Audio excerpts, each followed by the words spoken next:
Good morning, everyone. Welcome to Brookings. I'm Bill Antholis, the managing director here, and I'm also a senior fellow in governance studies, which on this set of issues means I get to learn from an extraordinary dream team of scholars here at Brookings on China-related issues. And those scholars are both the scholars on our staff and a wide network of non-residents and senior advisors, and we have a lot of them here today. This is really quite a culmination of over a decade of our investment in China, and the rise of China is one of the most important issues in the world, including the creation of the John L. Thornton Center on China here at Brookings and the Brookings Tsinghua Center in Beijing. And both of those outfits are amply represented here today. We're also delighted to have two really important policymakers, one just recently a policymaker, and the other later today, actively in the administration. Of course, that's Tom Donilon, who was one of the real, in addition to having been National Security Advisor and before that Deputy National Security Advisor, was a real force on US-China relations and an architect behind the many good things that have happened in the relationship over the last 6 years of the Obama administration. And also, of course, later Carolyn Atkinson, who's a key player in that effort, and in particular on the president's upcoming visit to China, both for bilateral meetings with Xi Jinping and as part of the APEC conference. And I had the pleasure almost 2 decades ago now of having worked with Carolyn when I worked on G7 affairs at the White House. But then we also have a great lineup of speakers, Brookings senior fellows and non-resident fellows and others, on the economic relationship, on the climate and energy relationship, going from the local to the global, on domestic politics, and the broader security engagement between the United States and China. I could go through the list. I won't. You have the agenda for the day and the bios of the various speakers, but I will tell you, in my own effort to get educated on China a few years ago, I had perhaps the best group of colleagues and teachers on this team, and they can take you from the local to the national to the global on US-China issues and back again, and do it in an incredibly well-integrated way. Many of them were my teachers here at Brookings. At the time, a few of them were in government service, and they were kind enough to give me their time and effort, and it's an embarrassment of riches. And I'll just tell one anecdote. When I was in China, there was a front page story on the paper of record, and it cited 3 different people analyzing US-China relations. And the embarrassment of riches was so embarrassing to that newspaper that they only recognized one as a Brookings senior fellow. They recognized another as a former US government official, and they recognized a third as a leading scholar on US-China relations. And those 3 scholars I am happy to name are here today: Jeff Bader, Ken Lieberthal, and Chung Lee. And they could have talked to 4 or 5 other scholars at Brookings, but I think it would have been embarrassing for them, but not for us. So you will get to hear from all of those folks here today.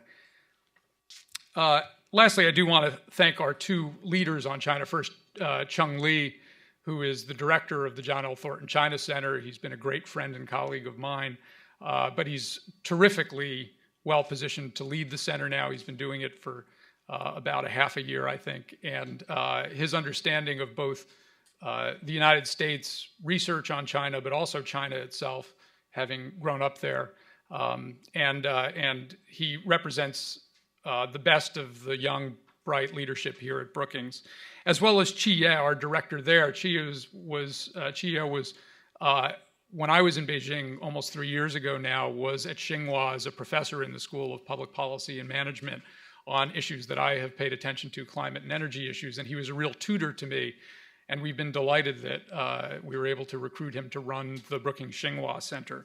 And the 2 together provide a really unique bridge to US-China relations. Both know and understand the United States, but they also know and understand China in a very intimate way.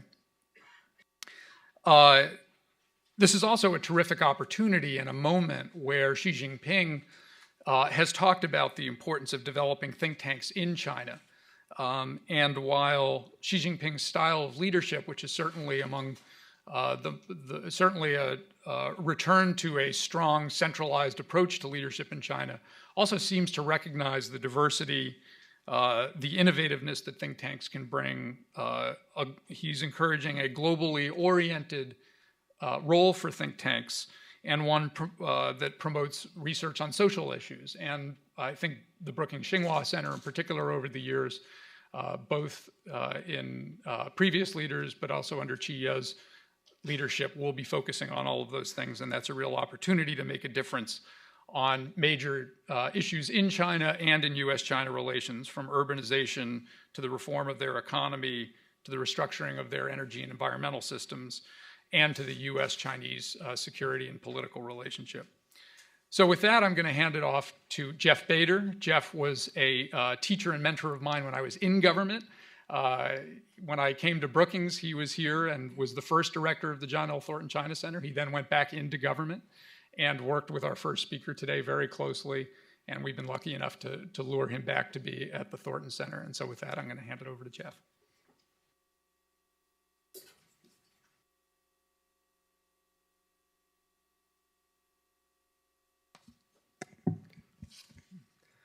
Thanks, Bill. This is kind of a reunion for me. I spent the better part of the last few years joined at the hip with Tom Donilon, our speaker today. We were together at the National Security Council from 2009 till 2011, when I escaped over the wall in a state of semi-exhaustion. Tom may or may not have been exhausted, but he kept plowing ahead till 2013 as National Security Advisor. In that capacity, he chaired Principals Committee meetings at a torrid rate. Most importantly, from my point of view, he was the grandfather of the Rebalance policy, which the administration continues to pursue today towards Asia. You have Tom's bio. He's, most importantly of all, of course, an honorary trustee of Brookings. He's at the Belfer Center at Harvard. He's the vice chair of Melveni and Myers, and he's senior director at BlackRock. How he finds time to do this, I'm not clear, but anyone who's worked at the White House understands that after that you can find time to do anything. Today, Tom will speak to us about the rebalance policy towards Asia and China for as long as he feels he needs to cover the topic, probably 20 minutes or so. Then he and I will have a moderated discussion, which will be a pleasure for me, since I was used to having moderated discussions with Tom in the White House with someone waiting down the hall, demanding our answers to his questions almost immediately, and this will be somewhat more leisurely. And then we'll open to questions from the audience. So, Tom, please.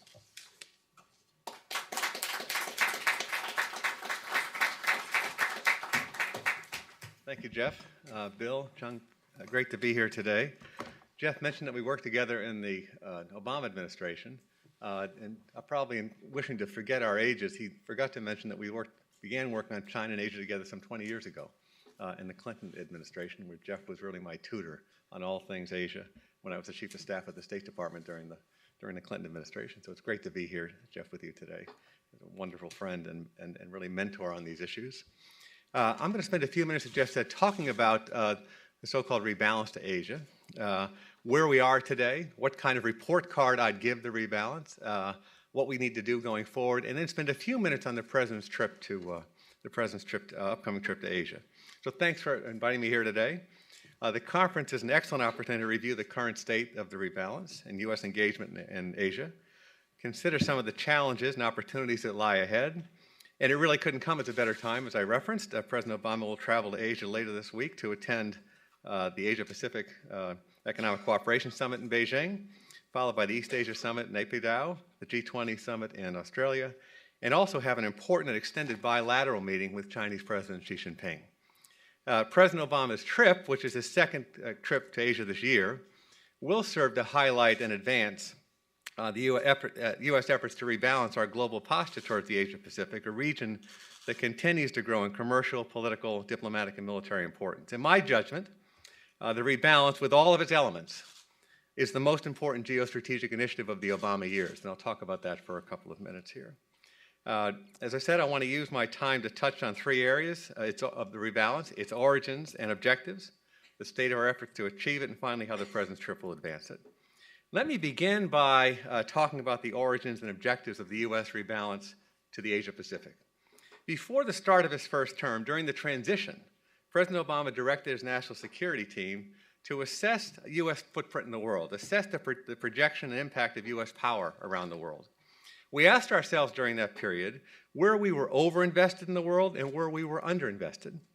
We concluded that the United States had become substantially underinvested in the Asia-Pacific region and underinvested across a full range of dimensions, diplomatically, militarily, commercially, and really critically in terms of policymaker attention, mind share. You know, bandwidth is a very important concept when you think about how governments conduct their policy. And we had a tremendous amount of bandwidth focused on the war efforts in South Asia and in the Middle East. And during that period, we became underinvested in our judgment in Asia. By the way, it's often reported that their so-called rebalance emerged at the end of 2011 as a U.S. initiative. That's not true. As indicated here, the U.S. rebalance to Asia was an initiative from the outset of the administration. And indeed, that was manifest right in February of 2009 when Secretary of State Hillary Clinton took her first trip as Secretary of State to Asia, the first Secretary of State to do that since Dean Rusk in 1961. Now, our conclusion with respect to our underinvestment in Asia was rooted in two key propositions. The first is a recognition of the essential stabilizing role that the United States has played in Asia for the past 70 years. U.S. efforts to ensure peace and security in Asia have provided the platform on which the region's unprecedented economic and social development has been built. Second was a recognition that our future is increasingly intertwined with Asia's future. The Asia-Pacific is the world's most economically dynamic region, accounting for half the global population and nearly 60% of global GDP. As President Obama has said, Asia, quote, Asia will largely define whether the century ahead will be marked by conflict or cooperation, needless suffering, or human progress. And Secretary Clinton has said on a number of occasions, and I agree with this, the history of the 21st century will largely be written in Asia. Given our stake in Asia's future, an extension and reinvigoration of the U.S. historical role is essential, and that's what the rebalance is all about. Put in one sentence, the overarching objective of the rebalance is to sustain a stable security environment and a regional order rooted in economic openness, peaceful resolution of disputes, and respect for universal freedoms and rights. Now, some have questioned, maybe some in this room, the sustainability of these strategic priorities, especially in the wake of or in recognition of the crises elsewhere in the world, Iraq and Syria and West Africa, putting pressure on U.S. resources. This is not a new test, though, for American leaders, in terms of America's global role. Every U.S. administration must ensure that cascading crises do not crowd out the development of long-term strategies to address transcendent challenges and opportunities. And that requires an intense focus on the rebalance. From the outset, the rebalance has been a multidimensional, long-term endeavor. It involves each element of our national power. While this means devoting necessary resources to implement the rebalance effectively, it does not mean or imply that we would turn away from our allies in other regions or abandon our obligations elsewhere. This goes to this debate over pivot versus rebalance. Should I dive into this, Jeff? Do you think, or is this too controversial? All right, on the issue of whether to call this a rebalance or a pivot, I'd say the following things. Rebalance is a much more accurate description of the policy and has been an accurate description of the policy from the beginning. Pivot was a word that speechwriters liked a lot because it was strong.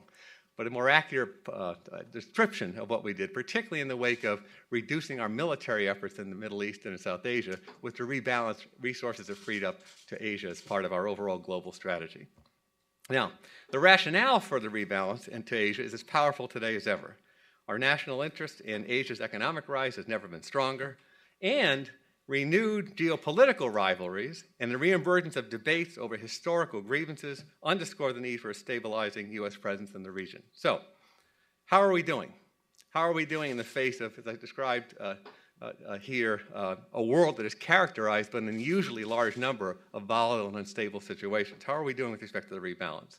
I think it's fair to say, and this is the argument I'll make today, that the fact is that the United States has made and continues to make steady and significant progress in implementing the rebalance to Asia across its key dimensions. And it's worth taking a couple of minutes, I think, to detail the progress we have made. First, alliances. Central to the rebalance is our effort to strengthen our alliances in the region. Our global alliance system is a unique American asset. No other nation has anything like it.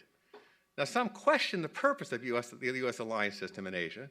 I particularly have had this conversation of late with many Chinese friends. Specifically, they wonder, against whom are our alliances aimed? Some even go further, suggesting that our alliances are actually destabilizing. I couldn't disagree more. While our alliances were forged during the Cold War, they remain equally important today.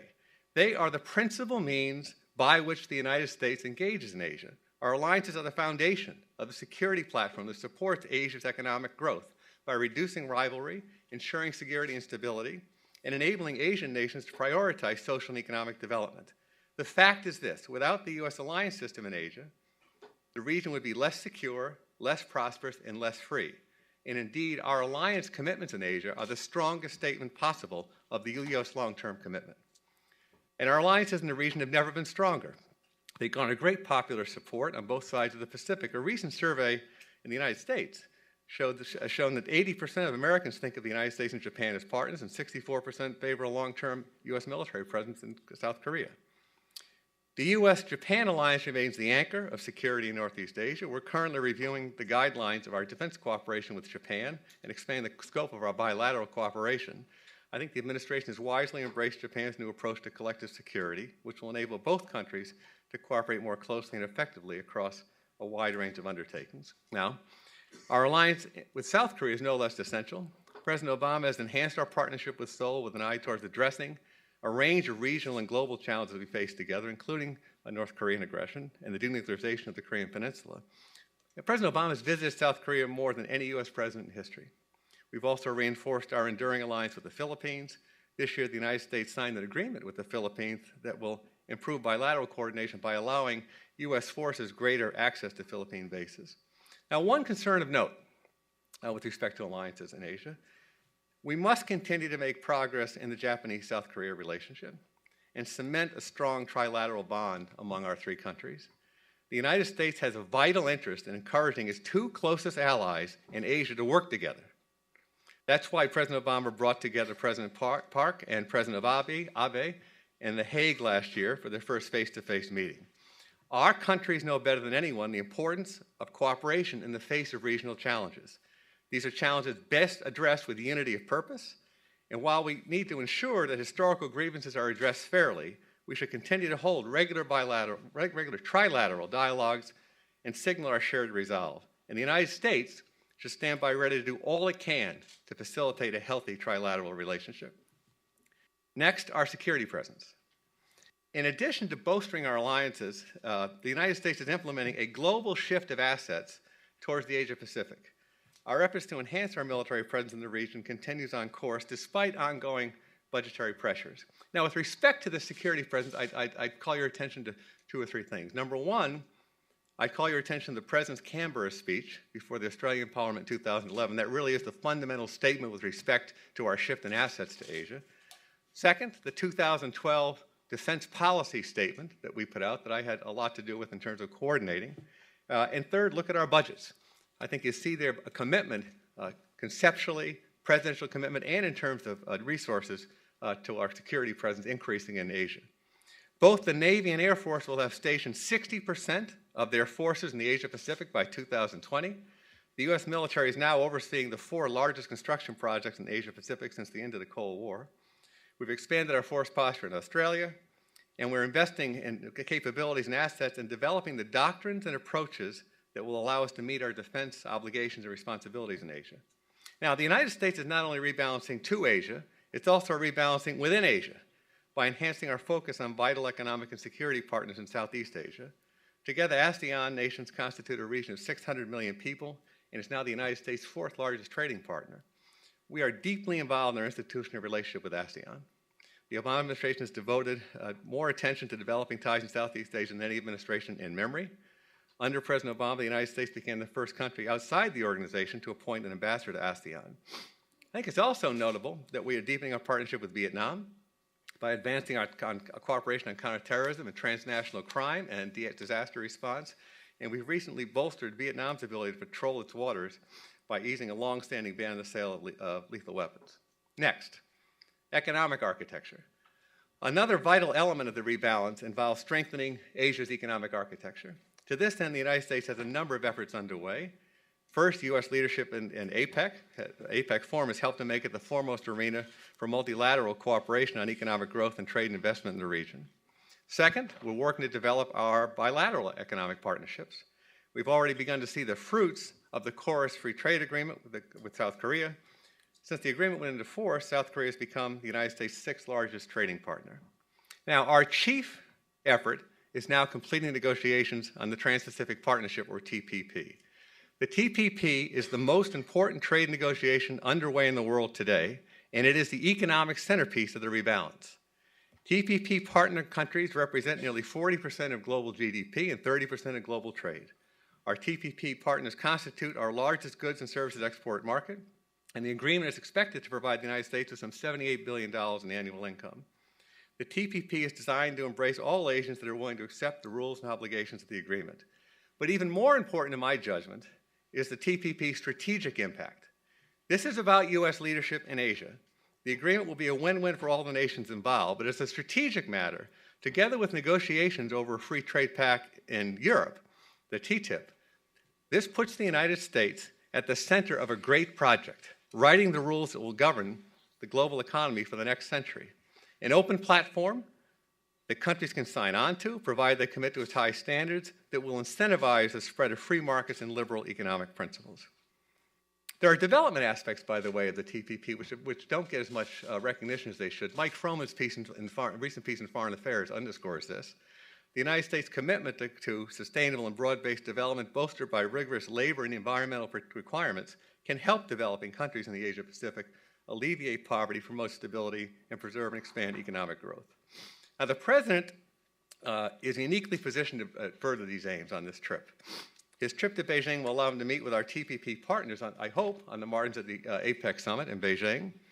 And the goal should be, my judgment, to secure political commitments at the highest level in order to have an agreed text ready to submit to nations at the early part of 2015. I would also note, by the way, in the wake of yesterday's midterm elections, I would hope that in the United States, we can move forward on an expedited basis, maybe even beginning the conversation in the lame duck session on getting trade promotion authority in place as the basis on which we consider this very important agreement. Just as important as Asia's economic architecture is its security architecture. By strengthening diplomatic institutions, the United States can support constructive engagement on a range of regional and international challenges, including territorial and maritime disputes. Following the APEC summit in Beijing, President Obama will travel to Burma for the 9th annual East Asia Summit. Our goal, the U.S. goal, has been from the time we decided to participate at the head of state and government level, is to make the East Asia Summit the principal forum in Asia to address diplomatic and security issues. That's why President Obama made the decision to participate every year. President Obama should aim, in my judgment, to enhance the stature of the East Asia Summit by using it as an opportunity to address the long-standing territorial disputes in the East and South China Seas. And although the United States doesn't take a position on the merits of these competing claims, it maintains important interest in protecting freedom of navigation and encouraging the peaceful resolution of disputes. The United States will and should press for a code of conduct in both the East and South China Seas to ensure that differences in the South China Sea to ensure that differences are resolved constructively and through diplomatic means. Now, 2015 marks the 10th anniversary of the East Asia Summit. At its meeting later this month, Asia-Pacific leaders, in my judgment, should begin developing objectives for the next 10 years of cooperation among East Asia participants. Now, China. Forging a constructive and productive relationship with China has from the outset been a centerpiece of the rebalance. Why is that? Number of points. First of all, it was a judgment of our administration coming in that constructive and productive relationships between and among great powers was absolutely essential to our ability to pursue our interests and absolutely essential to the global ability of countries to pursue global interests and solve global problems. Absent that cooperation, you have a much more difficult time doing that. And we see it today, by the way. That proposition, I think, is proved today by the difficulty in addressing a number of key global situations because of Russia's actions, which is going adversarial with respect to the United States and the great power relationship. Second, it's hard to imagine tackling the diplomatic economic and security challenges facing the United States and the Pacific region, Asia Pacific today without cooperation with China. And third, an engaged, productive, and constructive relationship with China is absolutely essential to ensuring that the rebalance is stabilizing and not destabilizing. President Obama's upcoming meeting with President Xi will be the most substantial U.S.-China bilateral engagement since the two leaders met at Sunnylands in June of 2013. Indeed, in my judgment, it's the most important bilateral meeting the President will have this year. In Beijing, President Xi and President Obama will reiterate their commitment, or should reiterate their commitments to comprehensive, constructive bilateral relationships. At Sunnylands, both leaders endorsed the goal of a new model of relations between very different major powers. This approach was a conscious effort to address and make less likely what some historians and international theorists see as an inevitable conflict between an existing and a rising power. Indeed, there are many dynamics that have resulted in such conflicts through history. In many hours of conversation with Chinese counterparts, we agreed, though, that there's nothing preordained about great power confrontation. International relations is not a subset of physics. It is not a law of physics, but a series of choices by leaders that result in conflict. Others have called for containment. We reject that, too. A better outcome is simply possible here, and it falls on both sides, the United States and China, to bring that about. You know, it's interesting. Lots of discussion about this this concept of rising powers and existing powers and inevitable conflict, particularly in the light of the fact that we have the 100th anniversary at the beginning of World War I, 1914. And indeed, we discussed this at some length in our conversations between the United States and China. Now, there are lots of differences between the current circumstance in Asia and the circumstance in 1914. But what is interesting is that at least two of the really, I think, fine studies of that, Christopher Clark's Sleepwalkers and Margaret Macmillan's The War That Ended Peace, actually come to the conclusion that, in fact, it is, in fact, individual decisions, the foibles and follies of individuals that lead to conflict, and not some inevitable set of in that case, and not some inevitable set of kind of law of physics kinds of dynamics. I think it's a very interesting analysis. Now, the challenge with respect to this concept of a new relationship between very different major powers or great powers is to give definition and content to the concept in order to show stakeholders everywhere that it is more than a phrase. That is really the challenge right now, definition and content to the overall principle. It's important that China and the United States have clear agreement on the fundamentals, because without this agreement, inevitable frictions will come to dominate the relationship. Specifically, I think at this upcoming summit, the United States and China should now identify and advance concrete, ambitious, and mutually beneficial projects that will demonstrate that a new model of cooperation is feasible and constructive. And let me suggest a half a dozen or so specific areas that could constitute such an affirmative agenda. First, the United States and China should work to conclude in the next year negotiations on a high-standard bilateral investment treaty. We should aim to have that treaty ready for submission in 2015. Now, this should be the centerpiece of economic engagement between the United States and China for a number of reasons. Number one, there are tremendous benefits on both sides to getting this done, including, by the way, and especially from a U.S. National Security Advisor's perspective, in terms of treatment of U.S. companies in China, and obviously benefits on both sides. Second, the clear interest in both sides, I think, has been demonstrated to complete the treaty. Third, I think it's very important to have a trade negotiation underway with China at the same time we're completing the TPP. I think it's a very important strategic position for the United States to take. It's important that we have these parallel tracks. And third, I think as a side point here, I think the TPP will be very important, as was China's accession to the WTO in terms of aiding reform in China. So, for a variety of reasons, I think that the bilateral investment treaty negotiations and their completion with respect to a text and submission for next year should be the centerpiece of the U.S.-China economic interaction in the short term. Second, it's critical that the United States and China confront growing environmental and energy challenges. Both countries should seek to produce a joint agreement outlining an ambitious and agreed-upon set of emissions reductions targets for next year. This is really kind of an acid test, if you will, of China and U.S. cooperation, the two largest economies in the world coming together, demonstrating to the region, to the world, that they can work together on an ambitious and concrete set of goals on climate and energy. Third, The United States and China should work towards productive military relations. There is a need to develop further confidence-building measures, including procedures for notifications of exercises and guidelines for air and maritime operations. Fourth, the United States and China are well positioned to elaborate on a host of transnational issues ranging from counterterrorism to Ebola. Fifth, the United States and China share an interest in preventing Iran from developing a nuclear weapons capability, and China is a vital partner in the P5+1 diplomatic effort to reach an agreement with Iran. Sixth, coordination with China is crucial to efforts to ensure stability on the Korea Peninsula. We share China's interest in a secure and peaceful North Korea, a peaceful peninsula, Korean peninsula, and value China's insistence that North Korea abandon its nuclear weapons program. Now, while the United States and China see eye to eye on many bilateral and international issues, area of competition and disagreement will persist, and that is natural for a relationship of the complexity that exists between the United States and China. Our relationship is least developed, however, in the strategic area. Strategic and military doctrine, nuclear issues, space, and cyber are the issues that can have the greatest impact and have the greatest potential to disrupt the overall U.S.-China relationship. On these issues, by the way, I'd point you to Jim Steinberg and Michael Hanlon's recent excellent book, Strategic Reassurance and Resolve. In particular, I want to address one of these. Cyber is an area where our dialogue is deficient and I think needs great attention. The United States and China, as the world's two largest economies, have a strong interest in a secure and reliable cyberspace. As both our economies and businesses and governments and peoples increasingly conduct their business in cyberspace, this joint interest should grow even stronger. That said, over the last couple of years, the United States has repeatedly raised with China the specific threat of state-sponsored cyber-enabled economic theft. These activities have cost the United States billions of dollars in value, and they really can't be allowed in a modern economy where in many cases a business's value is reflected in the intellectual and other property in which it has invested great sums over long periods of time.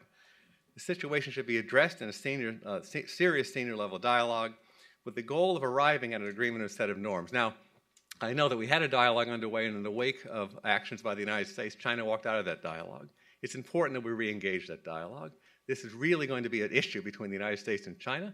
It's really going to come to a core economic issue, and we should sit down and address it. We have both sides have, as Secretary Kerry addressed yesterday, both sides have a deep interest in addressing this in a much more serious way than we have done to date. There are some doctrinal differences that need to be confronted and addressed with respect to what should be allowed in cyber and what shouldn't. The big point here, though, it needs to be addressed because it really is a serious disagreement between us and really can undermine our economic relationship. Now, let me close by reiterating the importance of the U.S. stabilizing presence in the Asia-Pacific. It is the U.S. promise of security that has ensured that rising powers rise peacefully and that disputes are resolved constructively and economic growth proceeds unhindered by instability or militarism. The rebalance is well on its way, as we've talked about here, but realizing and preserving the vision of a free, secure, and prosperous Asia will require a sustained commitment of energy and resources. The region's continued success demands a robust U.S. presence and commitment enabled by a strengthened alliance system, comprehensive multilateral economic agreements, and a constructive relationship with a strong, prosperous, and stable China. While there are a lot of challenges ahead to address, there is on the whole tremendous opportunity for greater cooperation for the United States to contribute to a more prosperous, more peaceful future in the Asia-Pacific. As I said at the outset, I think the rebalance will be a major geostrategic legacy of the Obama administration, and you've been terrific to give me so much of your attention today, and I look forward to your questions. Thank you.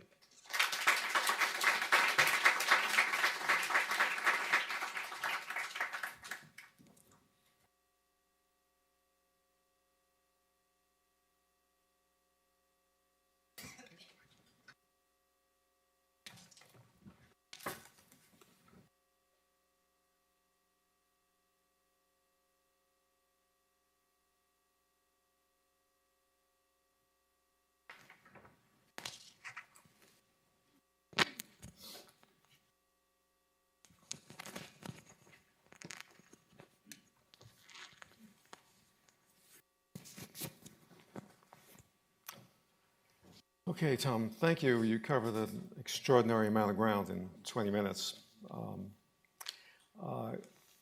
What struck me is 2 points. You highlighted the comprehensive character of the rebalance, something that's sometimes forgotten, where people think it's just military. You made clear it was security, political, economic, and military, and described the various aspects of it. And the second thing that was very striking was your description of China not as the target of the rebalance, but a fundamental part of the rebalance. I think those are sort of two pillars that leap out at me from the speech. Let me go into a couple of questions on China that you touched on during your speech, Tom. How would you, there's a lot of anxiety about China in the region. I was just out there the last few days in Japan, just got home from China a few hours ago. There is anxiety about their behavior in the East China Sea, South China Sea. Our own military-to-military encounters with China in the Western Pacific.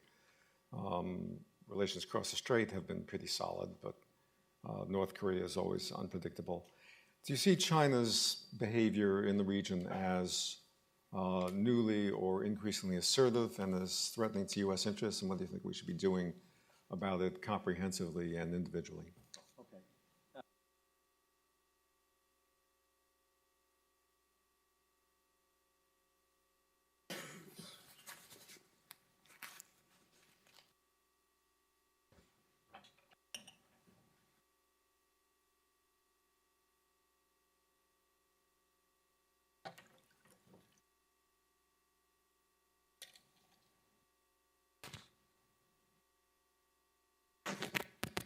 Another one here.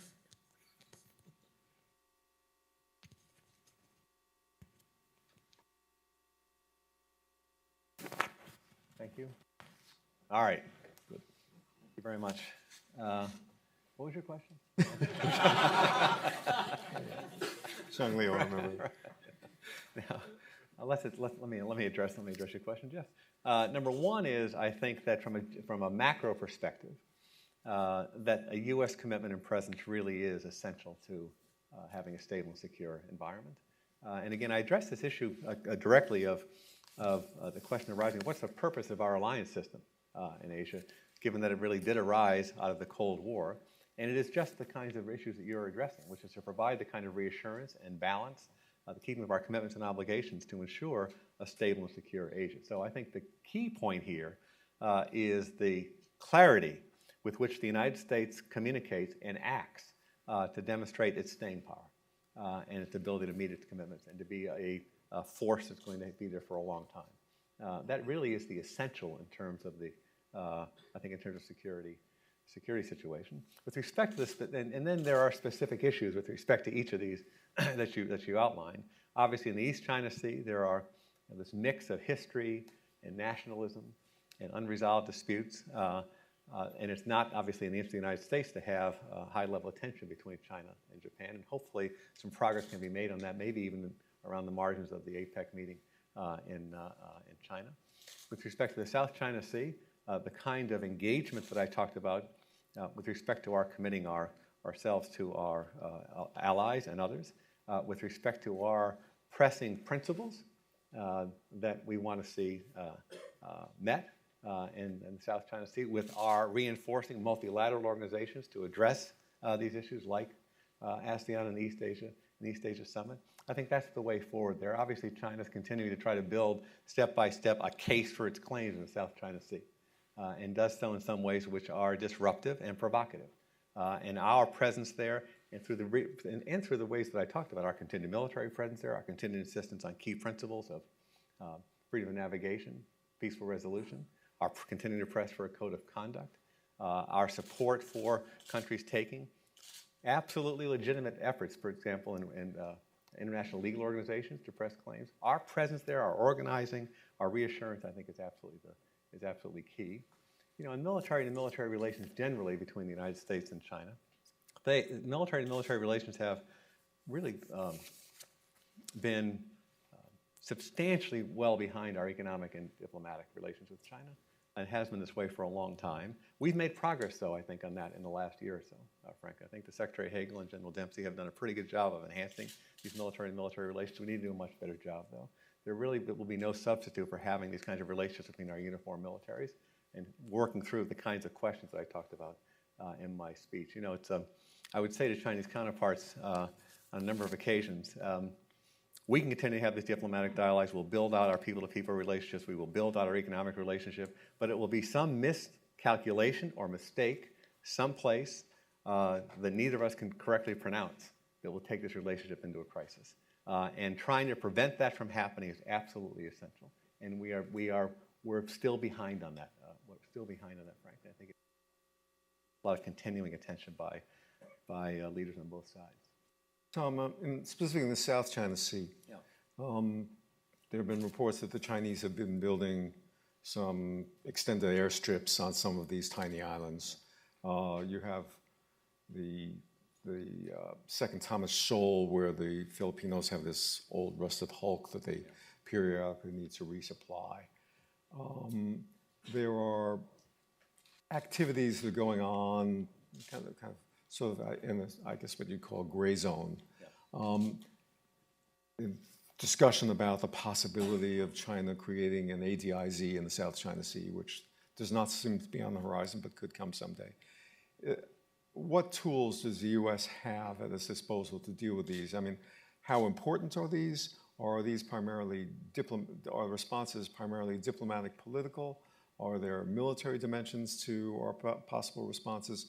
How do you see these kind of gray zone areas? What kind of challenge? Well, in the first instance, of course, these actions are to try to unilaterally change the circumstance, right? Should be pushed back upon, and the United States does push back on that on all sides, right? In terms of unilateral changes that are provocative. Number one. Number two, I do think that, as I said earlier, I do think the United States continuing to press and work in concert with multilateral organizations with respect to responses and trying to put in place rules of the road here are very important to continue. Our continued efforts to underscore the importance of these fundamental principles for the Chinese leadership, which, by the way, they have a global interest in. And I've made that point to Chinese leadership repeatedly. That is peaceful resolution, adherence to international law, and freedom of navigation. They're important. Next, I think it is important for the United States to make unequivocal its commitment to its alliances and meet our obligations. And I think we've been doing a pretty good job of that in the last few years in terms of clarity with which we have made our commitments and obligations known, and taking steps to manifestly enhance those obligations, manifest that. Tom, as you know, on the ADIZ thing, by the way, that's a good case study. Let's take that just for a couple of seconds. So, China unilaterally declares an ADIZ in Northeast Asia. The principal target of that declaration was most likely Japan, but it involved both an unprecedented declaration with respect to activities within the ADIZ, not just coming through the ADIZ to China. It also involved, obviously, a number of countries, including South Korea, Japan, and Taiwan, with respect to overlapping ADIZs. But the response was really important. The fact that the United States responded that it wouldn't recognize it, the fact that the United States took a strong view there was absolutely essential, I think, in terms of China having to realize that there were multiple costs to this kind of unilateral set of steps. And took steps, I think, to lower tensions with respect to it. It's an important, I think, case study of U.S. presence and active involvement in lowering tensions around these potentially quite provocative steps. Let me ask you a two-part question, Tom. With the president's trip around the corner, as you know, in these conversations with Xi Jinping, much or most of the discussion will be about global issues. That's the history of the U.S.-China relationship. Issues like Iran, now ISIL, counterterrorism, Afghanistan, North Korea. Ebola has made it into the agenda, I imagine. How do you regard the quality of cooperation between the U.S. on these issues about which our leaders often speak about the need to cooperate? And related, slightly different question, do you see China as still intent on full integration into global institutions and norms? That was kind of the path that China was on in the 1980s and 1990s, joining international organizations, and the direction in which we tried to pull them. Do you see them as now moving in a different direction towards creating a parallel organizations and turning their back on the existing framework. Those are the two very different questions, right? So let's take the first batch of questions with respect to the cooperation between China and the United States on various regional challenges, regional security and other challenges around the world. That essentially was going to be your first question. So, and I think that there's actually and it varies according to the circumstance. But the United States and China have had active and constructive cooperation and relationships with respect to a number of the issues that you identified. So let's take them in order, as best I can remember them. Iran. The United States and China have worked cooperatively with respect to the P5+1 effort to seek a resolution of the Iranian nuclear program.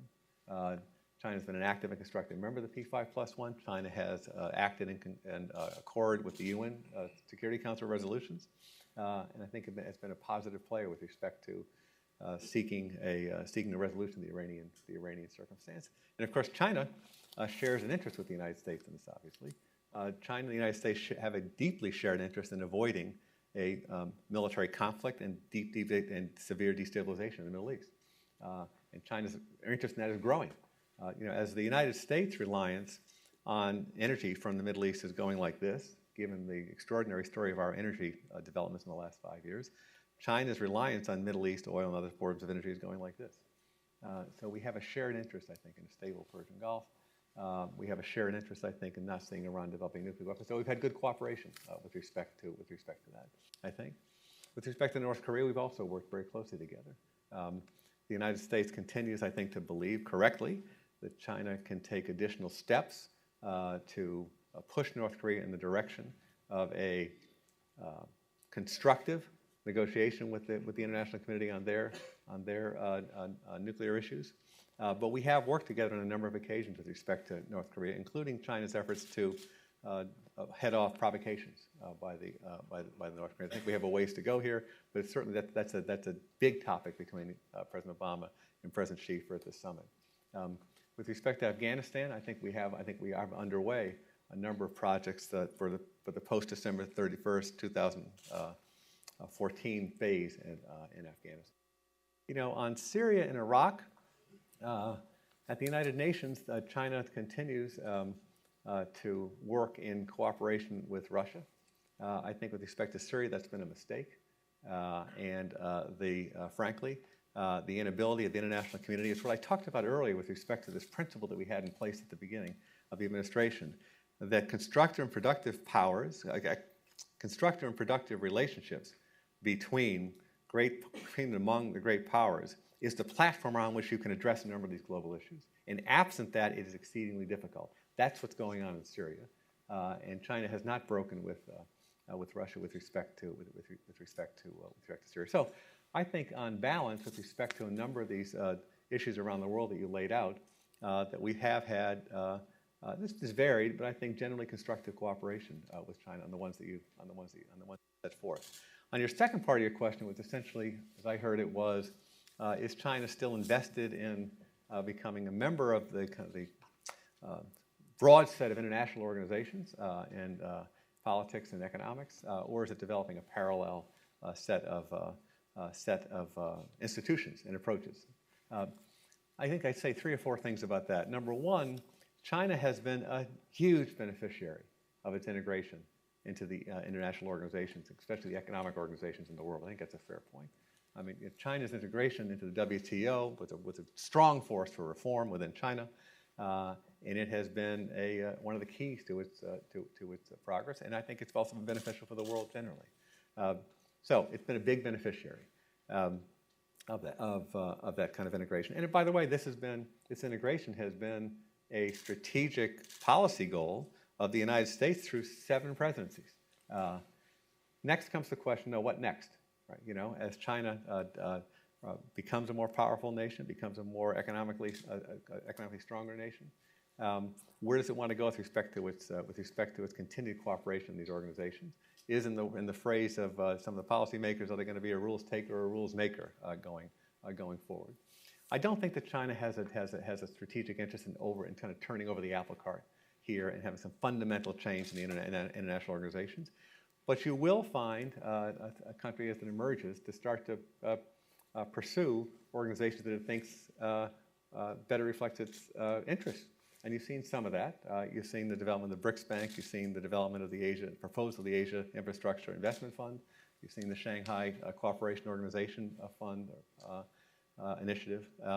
In some of those cases, obviously China trying to pursue its interests. In some, though, it is an important point to reflect on, though, and that is as China and the world changes, the international organizations are going to have to reflect in a more direct and fair way their participation. If it's going to accept and take responsibilities and make contributions, I do think that some of the governance points need to reflect China's changing circumstance. And obviously one example of that in Washington right now is the IMF quota legislation, which is pending on the Hill. Failure to act on is really causing the United States great damage in the world, frankly.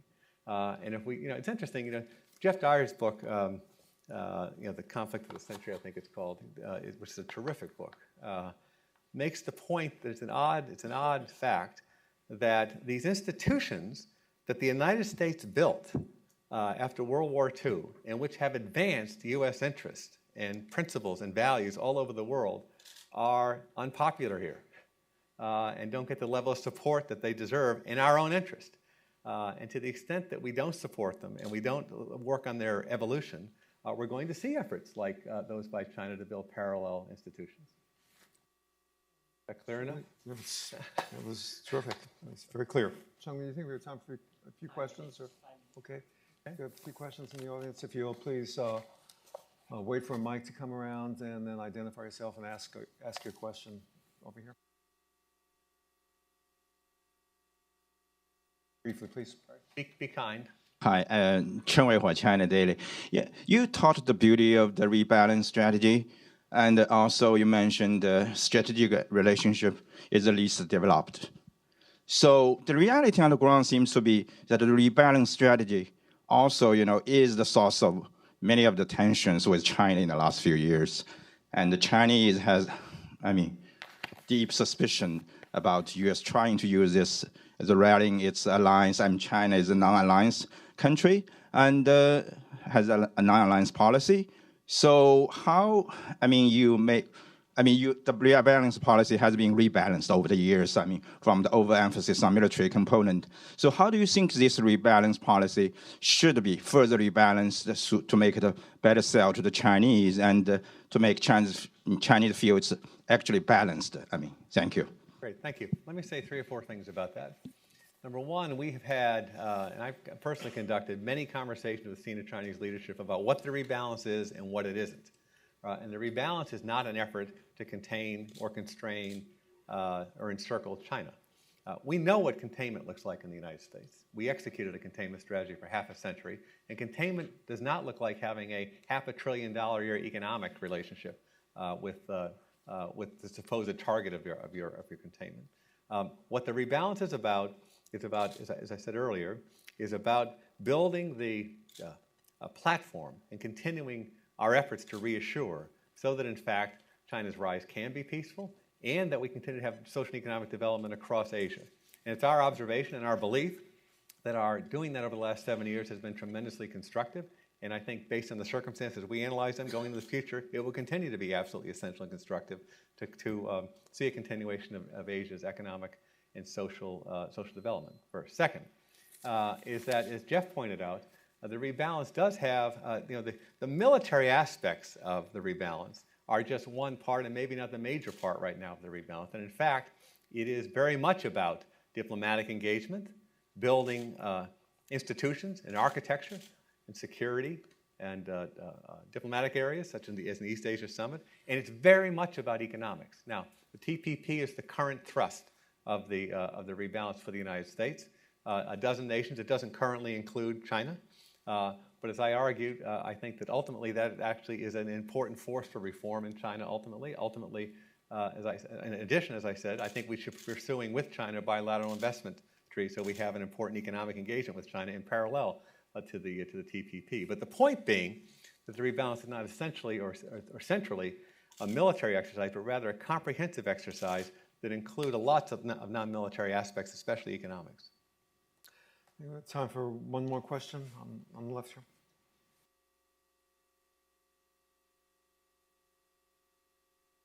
I'm Marcos Kounalakis from the Hoover Institution. I'm curious how the United States adjusts its calculus as Russia also has a rebalance towards China, whether it be in energy policy or otherwise.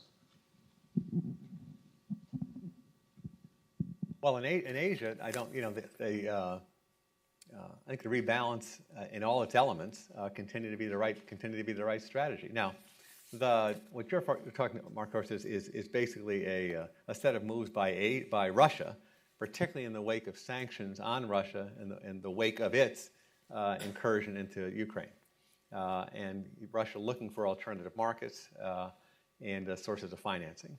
I'd say a couple of things about that. Number one, the economic relationship between China and the United States, for example, dwarfs any economic relationship that China has with Russia, and will continue, I think, to be the most important relationship that China has and one of the most important relationships that the United States has. So I think it's important to keep it in perspective going forward. Second, as I laid out, I've laid out kind of a path towards a U.S. presence and a big presence in Asia across a number of dimensions for really as far as we can see.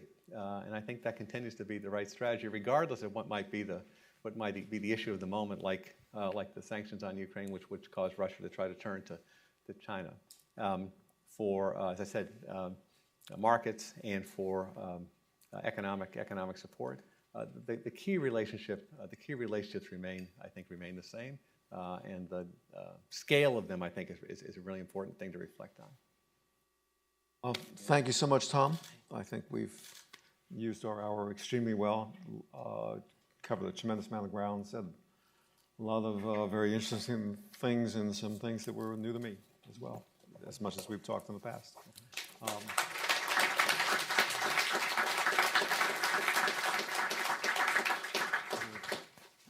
Who's next?